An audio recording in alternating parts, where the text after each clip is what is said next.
अस्सलाम वालेकुम guys, welcome to my YouTube channel math tricks by Ali Rame. आज जिस टॉपिक को हम डिस्कस करेंगे वो है ब्लड रिलेशन। कि ब्लड रिलेशन के क्वेश्चन किस टाइप के हमें पूछे जाते हैं। ये ज़्यादातर एनालिटिकल में हमें पूछे जाते हैं कि हमने इसको सोल्व कैसे करना है और इसका मेथड क्या है और इसकी शॉर्ट ट्रिक और इसकी बेसिक क्या है।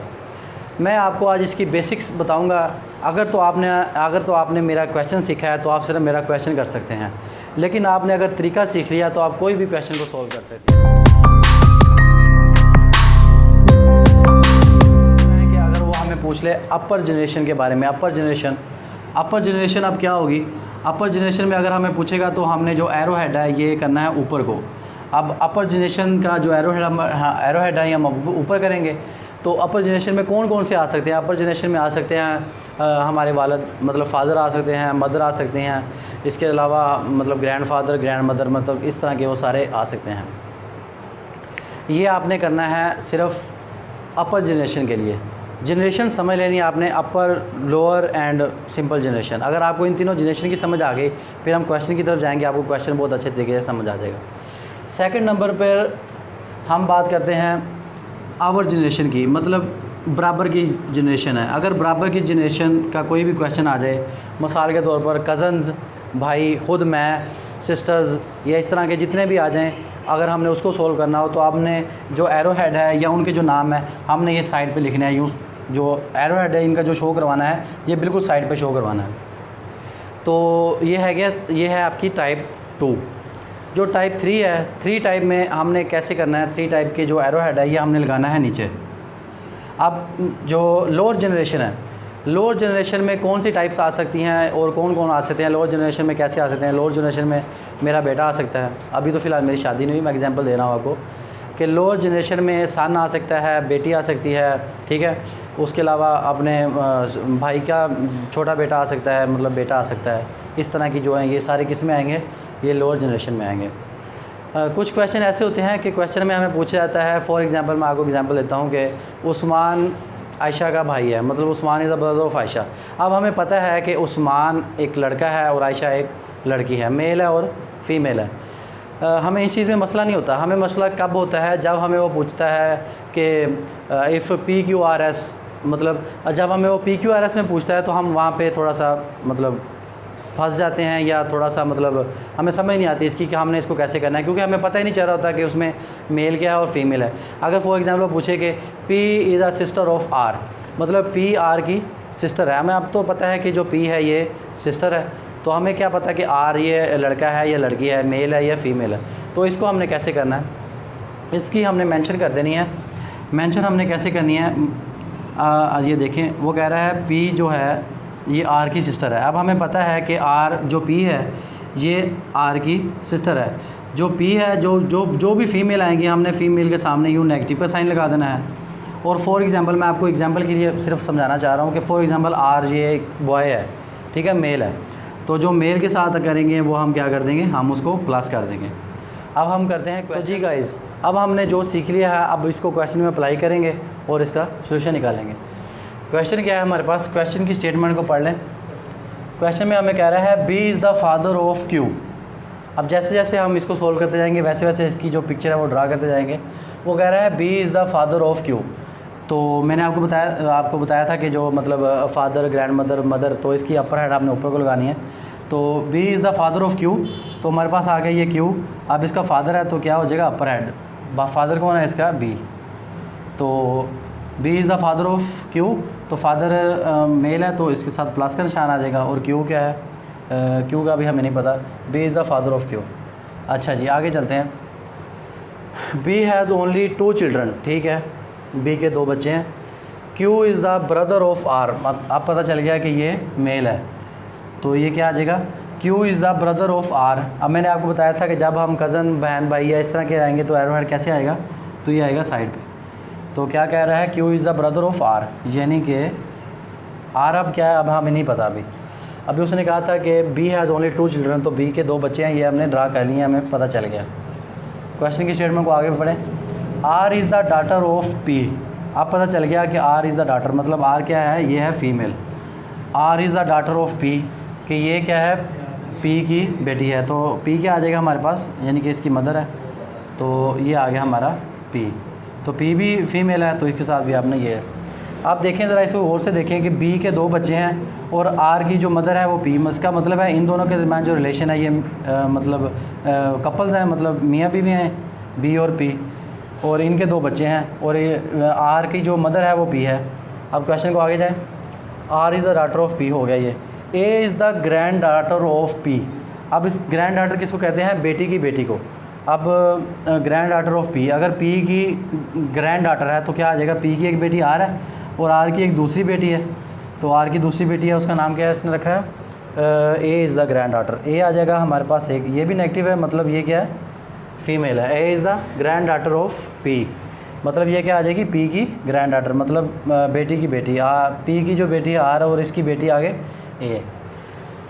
तो आगे चलें। S is the father of A, कि जो एस है ये फादर है किसका? ए का। तो अगर ए आर की बेटी है तो इसका मतलब जो एस है ये इसके हस्बैंड होंगे, मतलब ए की मदर है और इनके फादर, ए के फादर, मतलब ये भी कपल हो गए।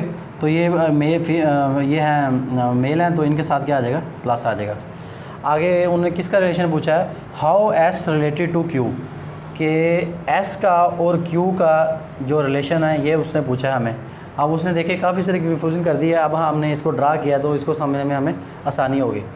उसने पूछा है how S related to Q, के एस का क्यू के साथ क्या जो रिलेशन है। अब आपने यहाँ पे देखना है कि S is the father of A, how S related to Q, मतलब बी के 2 बेटे हैं, दो बेटे हैं इसके, एक बेटा है और एक बेटी, मतलब ये बहन भाई हैं। ये भाई है और ये बहन है, इसका मतलब ये बहन के मतलब शोहर हैं, तो इसका मतलब भाई और बहन के शोहर, तो ये इनके क्या लगे? ये इनके लगे ब्रदर इन लॉ। तो ऑप्शन क्या आ जाएगा? Brother in law. जी गाइस, अब हम इसकी टाइप 2 करते हैं। टाइप 2 में थोड़ा सा क्वेश्चन भी डिफरेंट है और इसकी थोड़ी सी टाइप भी डिफरेंट है। हमने क्वेश्चन की स्टेटमेंट को गौर से पढ़ना है और उसके बिल्कुल ऐन मुताबिक हमने इसकी जो डायग्राम है वो ड्रा करनी है, तो हमें क्वेश्चन की बहुत ईजीली समझ आ जाएगी। चलते हैं क्वेश्चन की तरफ। क्वेश्चन की स्टेटमेंट क्या है? वो कह रहा है Umar and Sajid are twins, मतलब उमर और जो साजिद हैं ये क्या हैं? ये जुड़वा हैं। तो हम यहाँ पे इनकी पिक्चर ड्रा कर लेते हैं। मैंने आपको बताया था कि एरो हेड कैसे लगाना है। अगर उमर और साजिद 2 बहन भाई हैं, कज़न है, तो हमने इनका एरो हेड कैसे लगाना है? हमने इनका लेफ़्ट साइड पे या राइट साइड पे जैसे भी। तो ये आ जाएगा हमारे पास उमर एंड साजिद। एस डाल दिया मैंने, चलो साजिद एस है, नाम ही लिख देते हैं। ये कौन सा है? ट्विन्स है। अब वो कह रहा है साजिद, ये दोनों मतलब मेल है। अब वो कह रहा है साजिद सिस्टर इज़ मारिया, मतलब साजिद की सिस्टर है वो कौन है? मारिया। तो ये भी सिस्टर है, मतलब हमने एरो हेड कैसे लगाना है? साइड पे।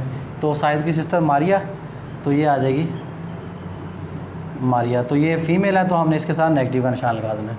आगे जाएँ। वो कह रहे हैं मारियाज़ हस्बैंड इज़ फ़हद, यानी कि Maria is the husband of Fahd. तो ये क्या आ जाएगा? ये आ जाएगा। अब इसका पता चल गया कि ये अब कपल्स हैं, तो मैंने आपको बताया था कपल जो भी आएंगे आपने इनको प्लस के निशान से डोनेट कर देना। तो ये आ जाएंगे फ़हद। तो फ़हद ये मेल है, तो हमने इसको प्लस कर दिया। अब आ जाएं आगे क्वेश्चन की स्टेटमेंट को गौर से पढ़ें।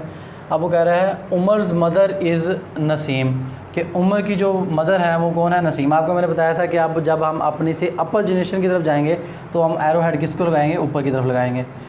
तो उमर की जो मदर है वो कौन है? नसीम। तो इसको थोड़ा सा नीचे लिख लेते हैं, जगह थोड़ी है। नसीम। अच्छा, आगे पढ़े। नसीम्स हस्बैंड इज़ काशिफ, कि नसीम हस्बैंड, इसका मतलब ये भी कपल आ गया, तो हम क्या कर देंगे? ऐड कर देंगे। तो क्या आ जाएगा? ये काशिफ। यानी कि इन शॉर्ट हमें ये समझ आई कि ये तीनों बहन भाई हैं, उमर, साजिद एंड मारिया। तो उमर की जो मदर है वो नसीम है, इसका मतलब नसीम के जो हस्बैंड है काशिफ, इसका मतलब कि ये फादर हैं और ये मदर हैं और ये तीनों इनके बेटे हैं, 2 बेटे हैं और 1 बेटी है।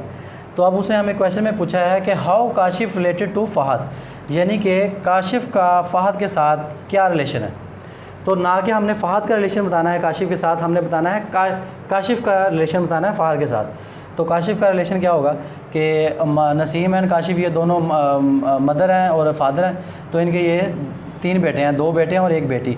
अब काशिफ की बेटी है और इनकी बेटी का जो हस्बैंड है ये काशिफ का क्या लगा? ये लगा इनका फादर इन लॉ। तो ऑप्शन क्या आ जाएगा? C, father in law. जी गाइस, अब हम इसकी टाइप 3 करेंगे। टाइप 3 की स्टेटमेंट्स को ज़रा गौर से पढ़ लें। उसने क्या कहा है, Umar is the son of Rashid, कि उमर जो है वो बेटा है किसका, रशीद का। तो मैंने आपको बताया था कि जब भी हम अपने से अपर यानी कि हायर जनरेशन की तरफ जाएंगे तो उसको क्या करेंगे, ऐड करेंगे। तो एरो का निशान जो क्या है वो ऊपर करेंगे।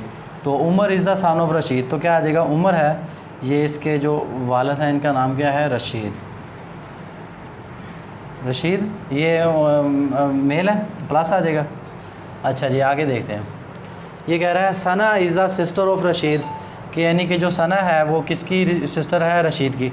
मैंने आपको बताया था कि जब हम अपनी मतलब बराबर की एज की बात करेंगे तो वो हम इसको एरो का निशान ऐसे करेंगे। तो क्योंकि इसकी सिस्टर है रशीद की, सना क्या है, Sana, Sana is the sister of Rashid. आगे बढ़े, and Awais is the son of Sana and Yasha is the daughter, यानी कि उसने कहा है कि सना के 2 बच्चे हैं, एक का नाम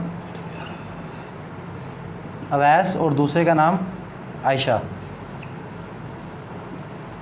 एक का नाम और दूसरे का नाम अवैस और दूसरे का नाम आयशा। अच्छा जी, आगे पढ़ें। आगे कह रहा है Zeeshan is a maternal uncle of Awais. Maternal uncle कहते हैं मामू को, यानी कि अवैस के क्या है, मैटरनल अंकल। मतलब मैटरनल अंकल किसको कहते हैं, मामू किसको कहते हैं, अवैस की जो वालदा है उनके भाई को। मामू किसको कहते हैं, अपनी मदर के भाई को कहते हैं ना। तो अवैस की जो मदर है वो है सना, तो इनकी हम एज आगे मैटरनल अंकल यानी कि इनके जो मामू हैं उनका नाम क्या है, ज़िशान। तो क्या आ जाएगा, अच्छा ये ज़िशान ये मैन है, प्लस आ जाएगा, सना नेगेटिव, आयशा नेगेटिव, क्योंकि नेगेटिव आपने उनके साथ लगाना है जो फीमेल है, और मेल के साथ आपने क्या लगाना है, प्लस लगाना है।